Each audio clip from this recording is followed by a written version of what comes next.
L'objectif de la présentation est de te permettre d'évaluer l'incertitude absolue quand tu fais une mesure et aussi de calculer l'incertitude absolue quand tu fais du traitement de données, donc quand tu fais des calculs.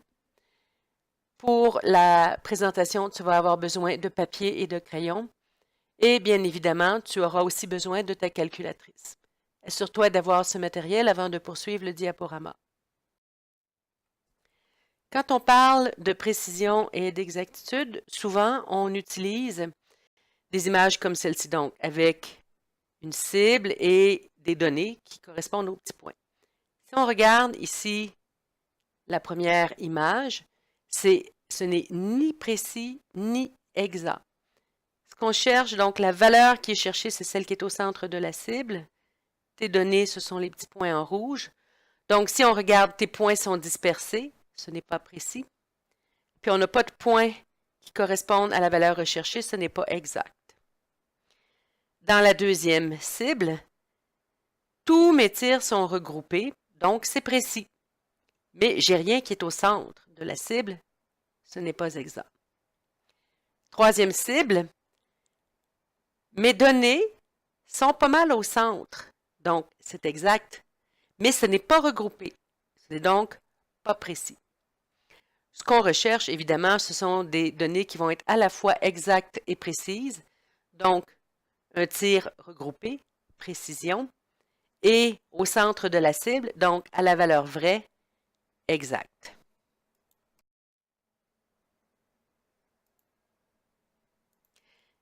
Quelques définitions, donc, pour conclure cette partie de théorie.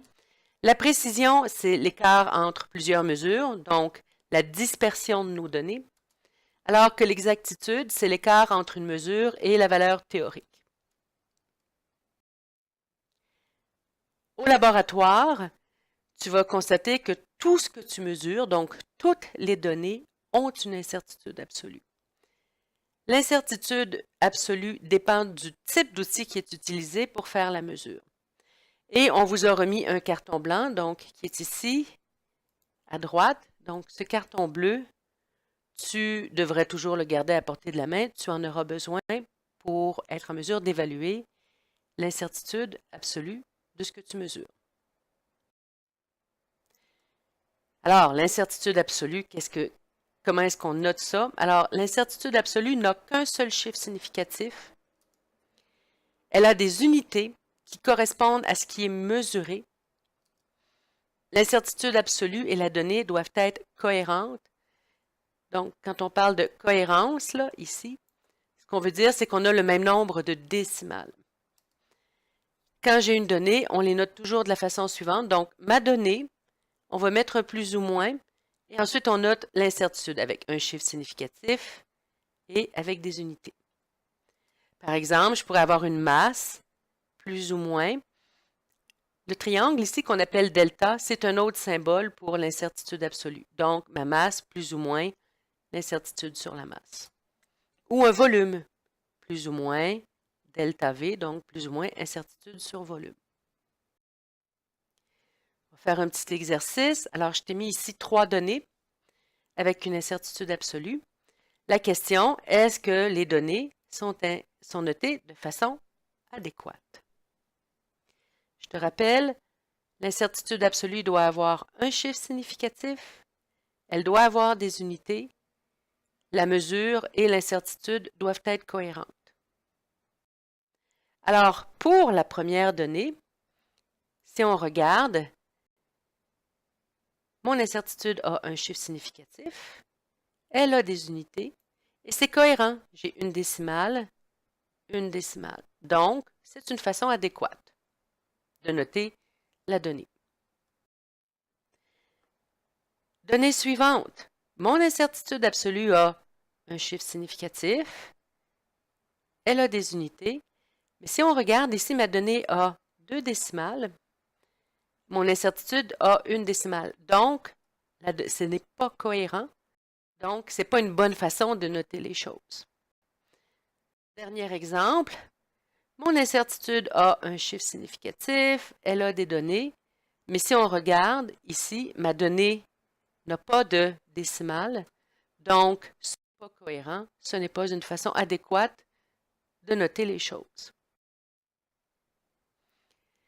Dans ton tableau bleu, on te dit l'incertitude absolue pour les instruments gradués correspond à la moitié de la plus petite division. Alors, tu as ici un un bécher. Et tes divisions sont ici. Donc, je les ai vraiment pointées avec des flèches. Donc, si on regarde, entre 20 ml et 40 ml, j'ai 3 graduations. Donc, ma graduation correspond à 10 ml. 20, 30, 40. L'incertitude absolue, c'est la moitié de la plus petite division. Donc, mon incertitude absolue ici vaut plus ou moins 5 ml.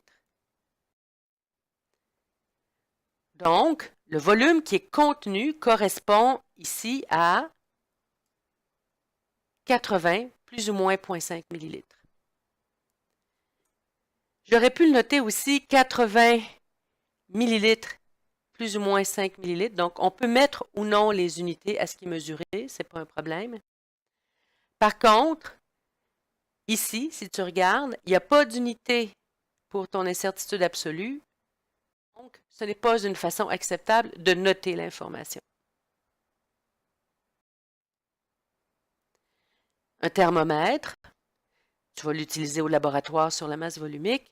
Donc, on regarde quelle est la graduation, quelle est la division. Oui, c'est une graduation de 1 degré Celsius. Donc, ton incertitude va être de la moitié de 1, 0,5 degrés Celsius. Donc, si tu veux noter la température, elle va correspondre à 6,0 plus ou moins 5 degrés Celsius. Donc, ma donnée est cohérente. Mon incertitude est à une décimale, un chiffre significatif et des unités. Deuxième type d'instrument que tu vas utiliser au laboratoire, la balance électronique. Alors, si tu regardes, c'est un affichage électronique. Ce sont des chiffres qui apparaissent quand tu vas faire une pesée. Ce que prévoit le carton bleu, c'est que l'incertitude absolue sera de plus ou moins 1 sur le dernier chiffre lu. Ici, ton dernier chiffre lu correspond à la deuxième décimale. Donc, ton incertitude sera de plus ou moins 0,01 g pour chaque lecture, pour toute lecture effectuée sur ce type de balance. Par exemple, on a pris ici un ballon jaugé et on a regardé le poids qui apparaît.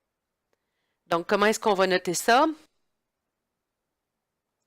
37,82 plus ou moins 0,01. Donc, le dernier chiffre lu est à 2 décimales.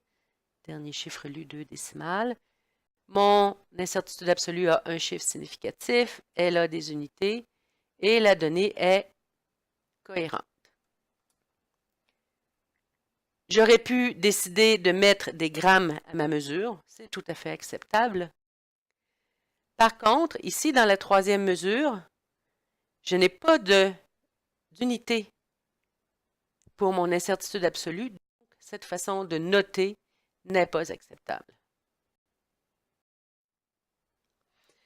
Dernier type d'instrument qui peut être utilisé au laboratoire, les instruments jaugés. Alors, tu as ici un ballon jaugé de 100 ml. Pour les instruments jaugés, sur ton tableau bleu, j'ai encerclé ici en rouge la section du tableau où tu auras les incertitudes. Donc, pour mon ballon jaugé, ce sera un volume de 100,00 plus ou moins 0,08 ml.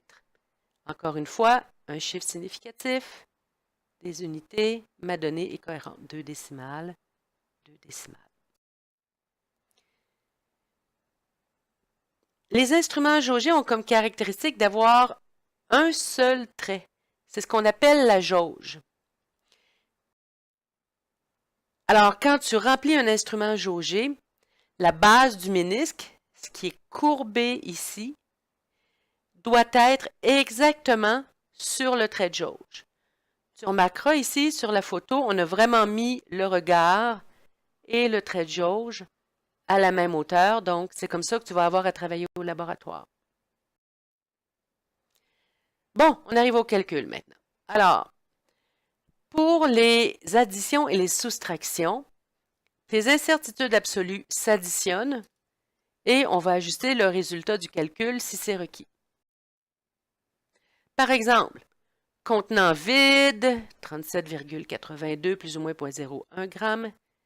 Contenant rempli, 77,32 plus ou moins 0,01 g. Donc, je fais une soustraction, le rempli moins le vide. 39,50 plus ou moins 0,02 g. Je te rappelle, la règle, on a dit on additionne les incertitudes absolues. Encore une fois, un chiffre significatif, des unités, ma donnée est cohérente, l'incertitude est à 2 décimales, j'ai 2 décimales. Pour les multiplications et les divisions, c'est un peu plus compliqué. On additionne les incertitudes relatives et on multiplie par le résultat du calcul. Oui, je sais, ça a l'air à du chinois. Tu vas voir, l'exemple qui va suivre va être un peu plus clair. Ajuster le résultat si requis. Tu te poses peut-être la question, qu'est-ce que l'incertitude relative? Alors, c'est l'incertitude absolue divisée par la valeur de la donnée. Une incertitude relative va avoir 2 chiffres significatifs et elle n'a pas d'unité. Donc, au laboratoire, on va déterminer la masse volumique, masse de la substance sur le volume. Et pour l'incertitude absolue, donc mon delta ρ, on va additionner. Donc, on va additionner les incertitudes relatives. Donc, incertitude absolue divisée par la masse, incertitude absolue sur le volume divisée par le volume. Et on multiplie par le résultat du calcul. Donc, M sur V, c'est une division. C'est vraiment cette opération-là qu'il faut utiliser. OK, on a calculé tout à l'heure une masse, donc 39,50 grammes. Et ça correspond à, on a travaillé avec un volume de 50 plus ou moins 0,1 millilitres. Donc, dans les deux cas, mes incertitudes ont un chiffre significatif, des unités, et c'est cohérent. Alors, on va commencer par faire le résultat. Donc, on va commencer par faire notre calcul. 39,5 divisé par 50. Ça te donne 0,79. Et là, j'ai gardé plein de zéros parce que je vais ajuster le résultat de mon calcul une fois que j'aurai mon incertitude absolue. L'incertitude absolue, dans une division, on additionne les relatives et on multiplie par le résultat du calcul. Donc, mon incertitude absolue m'a donné mon incertitude absolue m'a donné, et je multiplie par le résultat du calcul. Je tiens compte de mes unités, donc grammes en haut, grammes en bas, millilitres, millilitres. Première incertitude relative, 2 chiffres significatifs, pas d'unité. Deuxième incertitude relative, 2 chiffres significatifs, pas d'unité. Et ici, j'ai reproduit le résultat du calcul. Je fais mon addition. 2 chiffres significatifs, pas d'unité. Et je multiplie par le résultat du calcul. Et là, je me retrouve, donc mon résultat va être de 0,002 grammes par millilitre. C'est mon incertitude absolue. Le delta me dit que c'est une incertitude absolue. Donc, un chiffre significatif et des unités. Autrement dit, si je résume le tout, j'ai ma masse volumique, j'ai mon incertitude. Je vais donc le noter de la façon suivante. Là, j'avais plein de zéros. J'ai une incertitude à 3 décimales, donc je vais garder 3 décimales dans ma donnée. Un chiffre significatif, des unités, et c'est cohérent. 3 décimales, 3 décimales. Bon, alors maintenant, c'est à toi. Au dernier cours, tu as reçu un formulaire de prélab à compléter.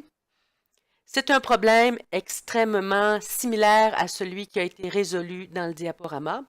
Il faut que tu résolves ce problème et que tu le remettes à ton arrivée au laboratoire pour être admis au laboratoire. Autrement dit, si tu n'as pas complété ton prélab, tu ne seras pas admis au laboratoire. Bonne fin de journée.